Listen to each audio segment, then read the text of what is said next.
Well, good afternoon, everyone. We've all been inspired by the heroism of the Ukrainian people and their extraordinary president.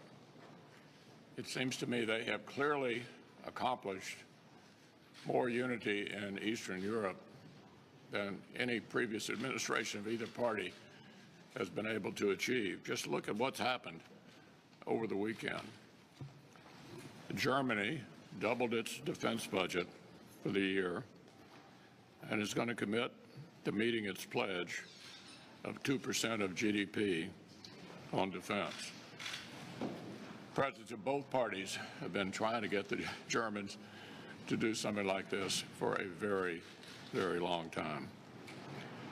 Switzerland, which I believe actually sat out World War II, seems to be putting aside its intent to stay out of every conflict and get in this on the right side.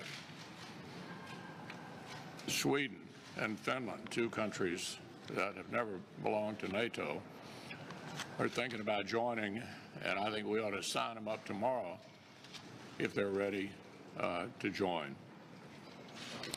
In the wake of that, we're working on an omnibus appropriation bill here, and we've hit a snag that you should ask the other side about when they come out. They're willing to ask for a supplemental for non-defense diplomacy and that sort of thing. But on the defense part of the supplemental, they want to take that out of the top line we've already agreed to on defense, which includes parity between defense and non-defense. We're not going to do that. This is an emergency.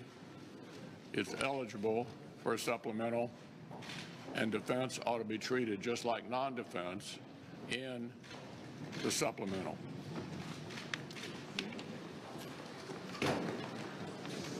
Well, obviously we're all going to get a chance to hear from the President tonight, but over the past year, the Democrats here in Congress and the administration have pursued a reckless and partisan agenda, and the American people obviously are seeing the effects of that and paying the price for it. You got inflation that is a result of the rampant spending by Democrats, the worst inflation in 40 years, hitting the pocketbooks of every single American.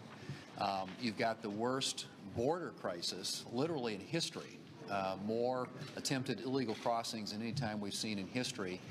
And neither the President nor the Vice President has found time to go visit our southern border. The withdrawal from Afghanistan, we all know, was a disaster.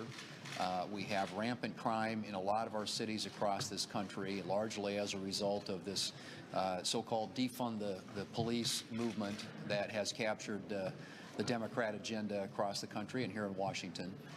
And I would hope that in the State of the Union speech tonight that what the President does is pivots toward an agenda away from this partisan agenda and toward doing things that we can work together on for the good of the American people. These are serious times. The leader talked about what's happening in Ukraine right now.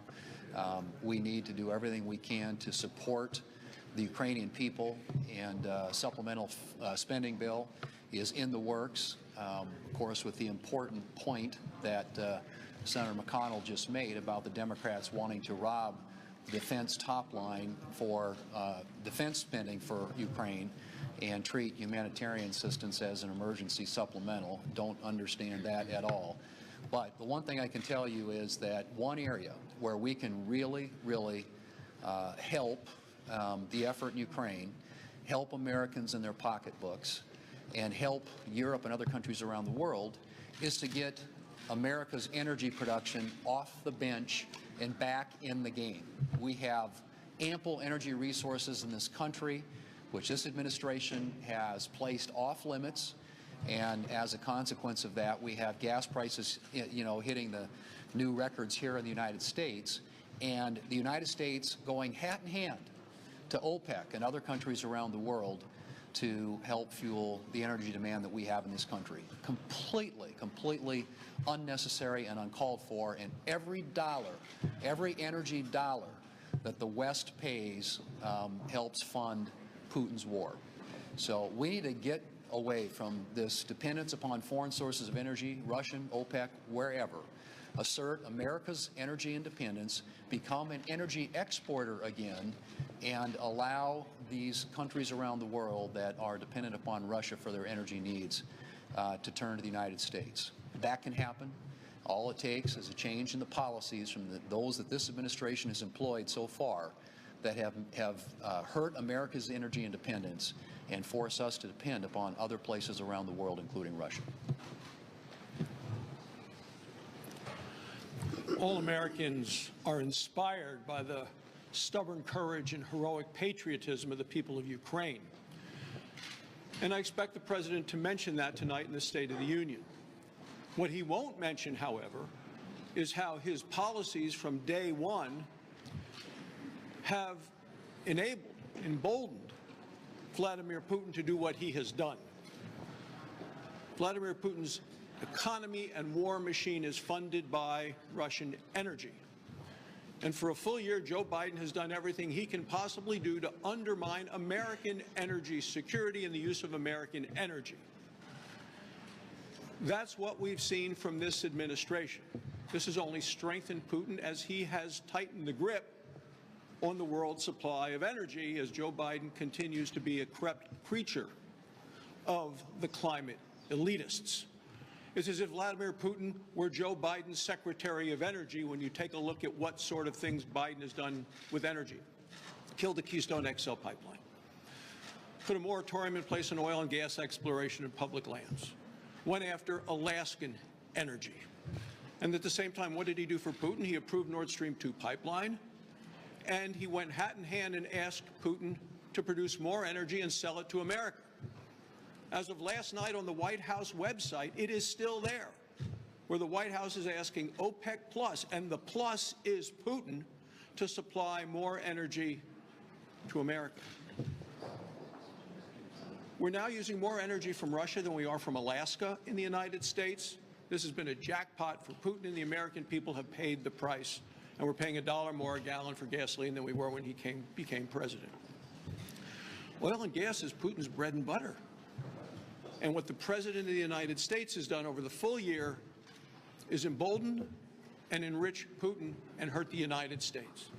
And to show you just how bizarre this whole thing is that as the Russian troops encircled Ukraine, John Kerry, the former Secretary of State and the climate envoy, said he was hoping that what was happening in Ukraine would not be a distraction, he said, from their climate agenda. This is delusional, to think of that as a distraction from his climate agenda. So here we are. Just last week, Biden's people at FERC killed pipelines that we need to move liquefied natural gas. People are paying a lot at the pump, and people in Ukraine are paying with their lives for these policies. I'm going to the floor after this with the unanimous consent agreement so we can expedite the movement of liquefied natural gas to export it to our friends and our allies overseas. Tomorrow, every Republican on the Energy Committee will be sending a letter to the President of the United States outlining 10 specific things he could do to help lower prices for energy in the United States, to help undermine Vladimir Putin, and to help the people of Ukraine. We have the energy in the ground in the United States. The Biden administration will not let us get it out. We are much better and stronger as a nation if we are selling energy to our friends than if we are forced to buy it from our enemies. It's a lesson that President Biden still has failed to learn.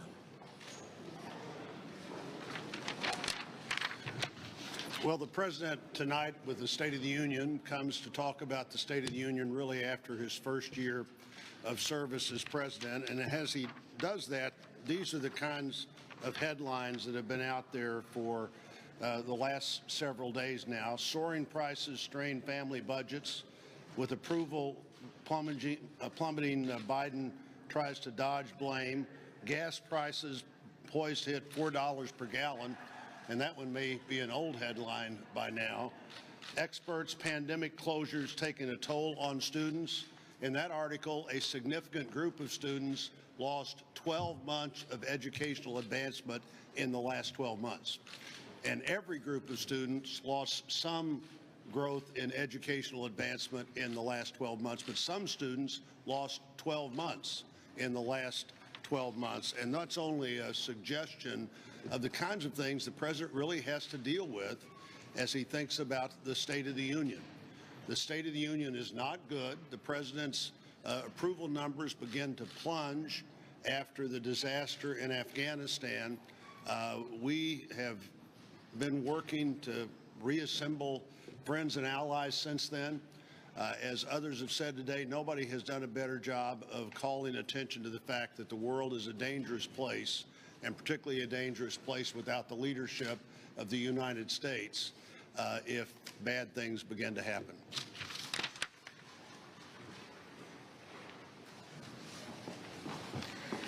I was a young woman when I attended an agricultural exchange in Ukraine, and that was 1989.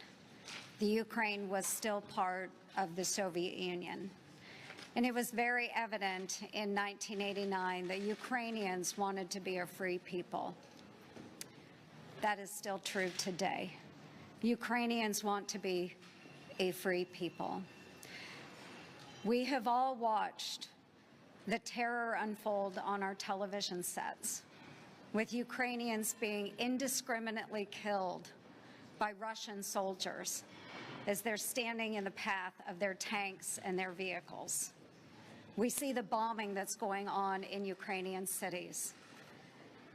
We are in horror here in the United States, and the American people want to do more to support Ukrainians.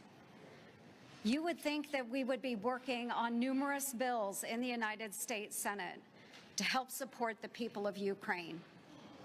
And yet, what is Chuck Schumer focused on this week? An abortion on demand bill, a postal reform bill.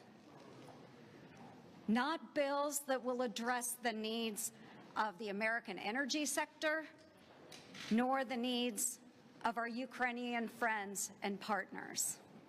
So there are things that we can do right now, today, working on bills that will put further sanctions on Vladimir Putin and the Russians, especially on their energy sector. We can provide additional lethal aid to the Ukrainian forces and their militia that are fighting to defend their homeland. We should be unleashing American energy independence. These are all things that we can do right now, today. But instead, we're working on abortion on demand and postal reform. We have got to step up and do better. And the Democrats need to clear the way and allow us to regain leadership around the world and support our Ukrainian friends. Our heart goes out to the people of Ukraine. We're all inspired by President Zelensky and the heroism of the Ukrainian military and the Ukrainian people. We hope none of this ever happens in our country. We need a president that's going to show up. He needs to do everything he can to hold Putin, the thugs around him, the economy of Russia accountable. We've got to do every sanction we can do. We've got to do everything to cripple their economy. Every dime that goes to Russia helps Putin. So all of us can do our part. There shouldn't be a lobbyist in this country that does any work to help the Russian government or any thug out of Russia or Russian businesses. All of us, we can stop buying their products. Retailers can stop selling their products. And then what Congress can do, we can go and make sure that Ukraine has all the resources they can to defend themselves. So I hope all of us do our part to do everything we can to hold Putin accountable and make sure the Ukrainian citizens keep their independence. Leader McConnell, can I ask you about Senator Rick Scott? He's introduced an agenda that Democrats have seized on, includes tax increases. It's been very controversial. I wonder what your thoughts on this are. Well, Senator Scott is behind me, and he can address the issue of his particular measure. if we're fortunate enough to have the majority next year, I'll be the majority leader. I'll decide in consultation with my members what to put on the floor. And let me tell you what would not be a part of our agenda. We will not have as part of our agenda a bill that raises taxes on half of the American people and sunsets Social Security and Medicare within 5 years. That will not be part of a Republican Senate majority agenda. We will focus instead on what the American people are concerned about: inflation, energy, defense, the border, and crime. Leader McConnell. Chad. Thank you. We've heard a lot of harsh rhetoric here about Joe Biden. When we have this international crisis, I realize you don't like how he has been handling this and have ideas about how he should be handling this. But with such harsh rhetoric, is that fair and is that right for the United States amid an international crisis when the president is coming to deliver a State of the Union to really drill down on the president the way some Republicans have the past couple of days on this issue? Well, look, I mean, I think there's broad support for the president and what he's doing now. Our biggest complaint is what took him so long. Much of this might have deterred the aggression in advance. But yes, we're all together behind the Ukrainian people.